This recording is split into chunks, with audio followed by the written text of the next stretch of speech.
संवाद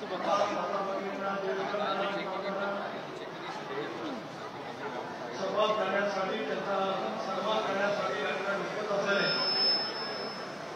महाराष्ट्राचे विकास पुरुष राष्ट्रवादी काँग्रेस पक्षाचे राष्ट्रीय अध्यक्ष राज्याचे लोकप्रिय उपमुख्यमंत्री आमदार अजितदादा पवार या राज्याचे राष्ट्रवादी काँग्रेस पक्षाचे वरिष्ठ नेते दीर्घकाळ त्यांनी माढा विधानसभा राज्यामध्ये प्रतिनिधित्व केलं आदरणीय गोपीनाथ शिंदे करमाळाचा कायापालट करण्याची कर्तव्य या कुशल नेतृत्वाने या ठिकाणी दाखवली अशा आपल्या सारांचे लोकप्रिय आमदार संजय बाबा शिंदे, रुपालीताई चाकणकर, प्रदीपजी तांबोळी, भारत अवकाडे, पाटील, अभिषेक गाभार, लाईव्ह टाकले, लाईव्ह लिंक टाकली, लाईव्ह चालू लिंक टाकली लिंक काय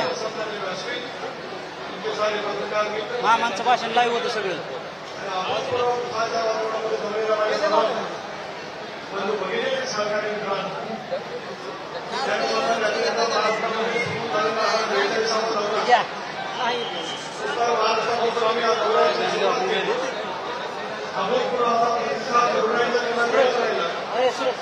महाराष्ट्राचा माता भगिनीचा प्रयत्न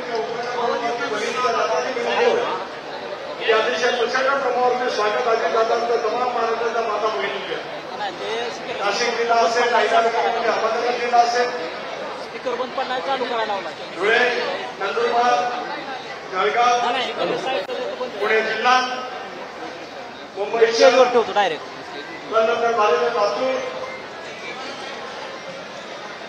हिंगोलीच्या परिसरामध्ये असलेलं बसवत अशा सर्व ठिकाणी आपण फिरत असताना 2 दिवसापूर्वी आम्ही साधलं कोकणाच्या शिवधन आणि चिपळूणच्या परिसरामध्ये त्या ठिकाणी होते. काल परवा सुद्धा अतिशय उत्तम पद्धतीने मोहन आणि माडाला त्या ठिकाणी तिथल्या जनतेने उत्स्फूर्तपणाचं स्वागत केलं आणि महाराष्ट्राने दाखवून केलं की महाराष्ट्राच्या प्रत्येक जिल्ह्यामध्ये अगदी सोलापूर जिल्ह्यामध्ये सुद्धा वेगळं वातावरण आहे असं निर्माण करण्याचा प्रयत्न काही जणांनी केला. परंतु कालपासून संबंधित कोल्हापूर सोलापूरचा जिल्हा अजित पर्व नावाने अजितमय झालाय त्याचा मला आवर्जून उल्लेख या निमित्ताने करावा वाटतो. आदरणीय बबनदादा असतील, यशवंतदादा असतील, राजेंद्र मालक असतील, संजय मामा असतील, प्रचंड प्रमाणाचा विकास साधण्याचं काम त्यांनी या सगळ्या परिसरामध्ये केलं आणि त्याच्यातून एक नेत्रदीपक झालेली प्रगती पाहत असताना राष्ट्रवादी काँग्रेस पक्षाच्या पाठीमागे ठामपणाने उभा राहण्याचा एक तऱ्हेचा माणसांचा आज जनतेने मोठ्या प्रमाणावरती दाखवलेली पाहायला मिळते. मला आठवतं की माझ्या लहानपणामध्ये साखर कारखाने सर्वाधिक नगर जिल्ह्यामध्ये होते. सर्वाधिक दुष्काळी जिल्हा म्हणून सोलापूर जिल्हा त्या कालावधीमध्ये ओळखला जातो. चंद्रभागा ज्या वेळेला चौके चव्हाण साहेबांनी अडवली त्याला चंद्रभागाची माफी विठ्ठलाची माफी मागितली चव्हाण साहेबांनी आणि सांगितलं की विठ्ठला मी तुझी माफी मागतो, तुझी चंद्रभागा मी अडवतोय, पण ज्या वेळेला हेच पाणी शेतकऱ्यांच्या शिवारामध्ये जाईल त्यावेळेला प्रत्येक शेतकऱ्यांमध्ये मला विठ्ठल पाहायला मिळेल असं स्वर्गीय चव्हाण साहेबांच्या कालावधीमध्ये सांगितलं.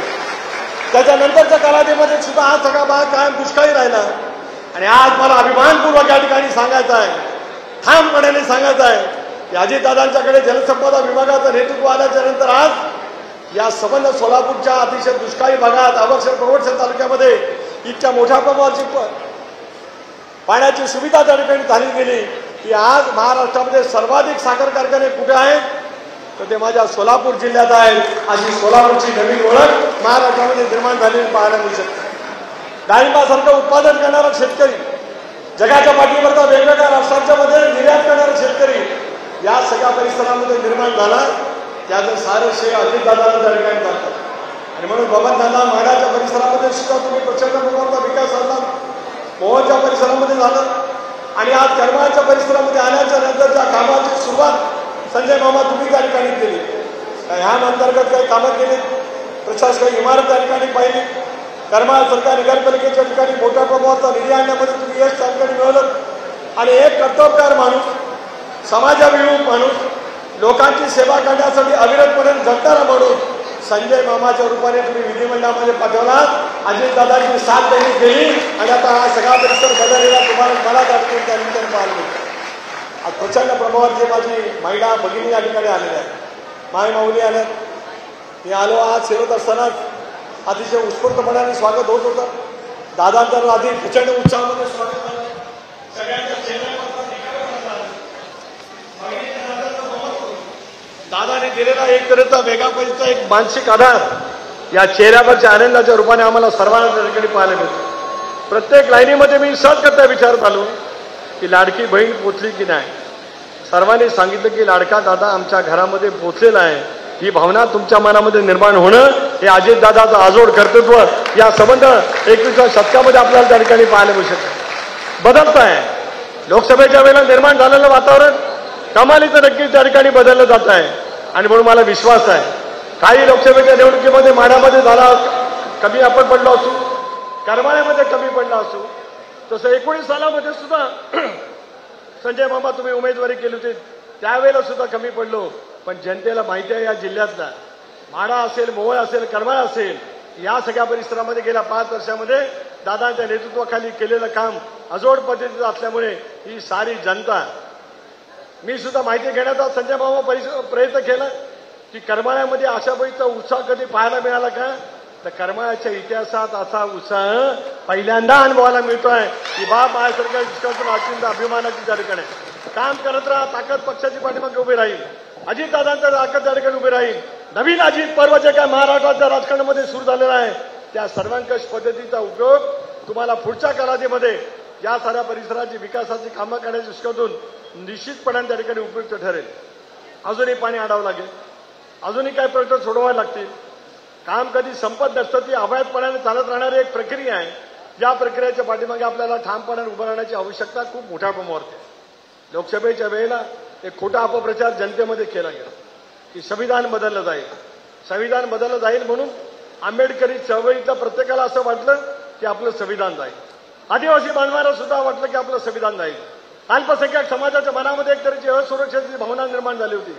शेतकऱ्यांच्या मनामध्ये सुद्धा निर्याती धोरणाच्या बाबतीमध्ये थोडासा असंतोष निर्माण झालेला होता.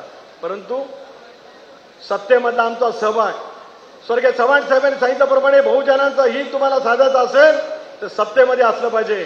दादांच्या नेतृत्वाखाली आम्ही सर्वांनी निर्णय घेतला आणि हा निर्णय घेत असताना बबनदादांसारखे 5-7 वेळा विधिमंडळावरती निवडून आलेल्या नेतृत्वाने सुद्धा दादांच्या सोबत राहण्याचं ठरवलं. म्हणून गेल्या वर्षभरामध्ये महाराष्ट्राचं बदललेलं चित्र आपण पाहू शकतो. दादांनी 10वा अर्थसंकल्प मांडला.